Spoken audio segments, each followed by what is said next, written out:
অপ্রতিরোধ্য গতিতে এগিয়ে যাওয়া বাংলাদেশের কোনো মানুষ অতি দরিদ্র থাকবে না বলে জানিয়েছেন প্রধানমন্ত্রী শেখ হাসিনা। খেলাধুলার মাধ্যমে আন্তর্জাতিক পরিসরে দেশের অবস্থান আরও শক্ত হবে বলেও আশা করেন তিনি। শনিবার বিকালে শেখ হাসিনা আন্তঃব্যাংক ফুটবল টুর্নামেন্টের সমাপনী অনুষ্ঠানে এসব কথা বলেন সরকার প্রধান। শেখ হাসিনা আন্তঃব্যাংক ফুটবল টুর্নামেন্টের দ্বিতীয় আসরের সমাপনী অনুষ্ঠান ছিল শনিবার বিকালে রাজধানীর আর্মি স্টেডিয়ামে। ফাইনালে স্ট্যান্ডার্ড পিএলসি ব্যাংককে 2-0 গোলে হারিয়ে চ্যাম্পিয়ন হয় ইসলামী ব্যাংক পিএলসি।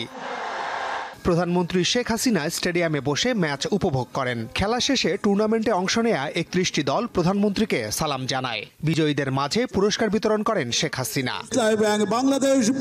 খেলাধুলার গুরুত্ব তুলে ধরার পাশাপাশি এর মাধ্যমে আন্তর্জাতিক পর্যায়ে দেশকে এগিয়ে নিতে সরকারের নেয়া পদক্ষেপগুলো তুলে ধরেন সরকার প্রধান। ট্রেনিং করিয়ে উপযুক্ত করে গড়ে তোলা, এটা সব থেকে দরকার। সেজন্য আমরা যেমন এখানে বিকেএসপি ঢাকায় ছিল, আমরা প্রত্যেক বিভাগে একটা করে দিচ্ছি। এই খেলাধুলার মধ্যে থেকে এক সময় আমাদের উপযুক্ত খেলোয়াড় গড়ে উঠবে।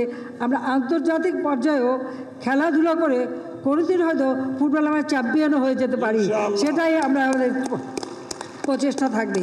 দেশকে আরও এগিয়ে নেওয়ার প্রত্যয় ব্যক্ত করেন প্রধানমন্ত্রী। আন্তর্জাতিক পর্যায়েও বাংলাদেশ আজকে যেভাবে এগিয়ে যাচ্ছে, এই ধারা অব্যাহত রেখেই আমরা এগিয়ে যাব। বাংলাদেশ অপ্রতিরোধ্য গতিতে বিশ্ব দরবারে এগিয়ে যাবে উন্নত সমৃদ্ধ স্মার্ট বাংলাদেশ হিসেবে। সারা দেশে পড়ছে সারা নেত্রী শেখ হাসিনা।